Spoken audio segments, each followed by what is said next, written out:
You can't treat everyone the same. Hey, I am Chuck the Bureaucrat, and I've spent a fair amount of time explaining to you how the Pentagon is just this giant computer where the components are actually human beings. I've talked about the different levels, the different backgrounds, the different roles, and today what I'm going to do is I'm going to introduce another dimension that shapes the way we work in the Pentagon. And this comes with differences that you can use to shape your team if you understand and appreciate these differences. Broadly, you got three different categories of employment: military, civilian, and contractor. Military receive a monthly salary. There's no limit on the hours or days that they work.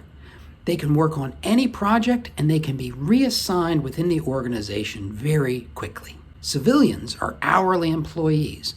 They can work more than 8 hours in a day or 40 hours in a week, but when they do, they're entitled to overtime or compensation time. Civilians can work on a wide range of projects, but the scope of those projects is generally limited by their position description. For example, getting a civilian cryptolinguist to assemble furniture in the general's office, that's a lot harder than doing the same thing with a military cryptolinguist. Plus, hiring, firing, and transferring civilians is a deliberative process. Contract employees are paid by their employers.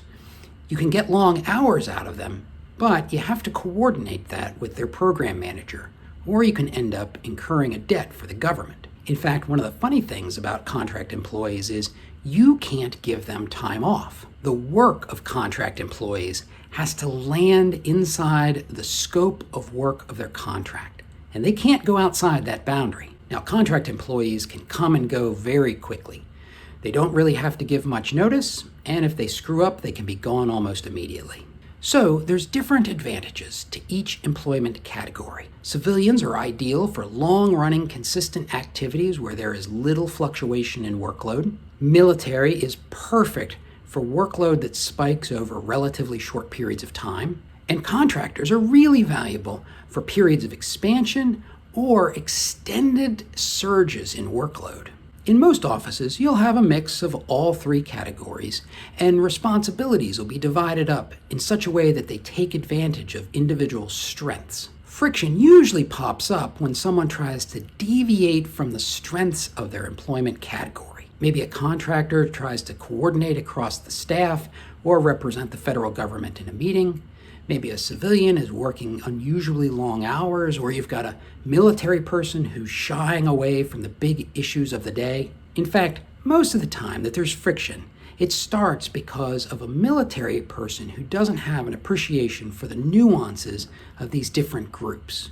Most of the civilians and contractors, they already are familiar with the differences. But some military want to treat everybody the same, and as a result, they end up crossing some lines. But don't worry, that's a familiar enough situation that even if you do get into it, there'll be someone around who can help coach you through it. One disclaimer that I should make is that this hasn't covered all the nuances of these different groups, just the biggest ones. There's things about what color of money is used to pay for them, and how they're accounted for, and how they're evaluated, and when you need to, you can learn those things. But I will leave you with this one tidbit. It's generally easy to spot the military. They're the ones in uniforms. Civilians and contractors tend to dress very similarly. Now, technically, contractors are supposed to make it clear that they don't represent the federal government. But if they don't, here's how you can tell. Look for a green stripe on their CAC card. That identifies the contractors. And now, let's start to take control of this place by tapping into a simple aspect of human behavior.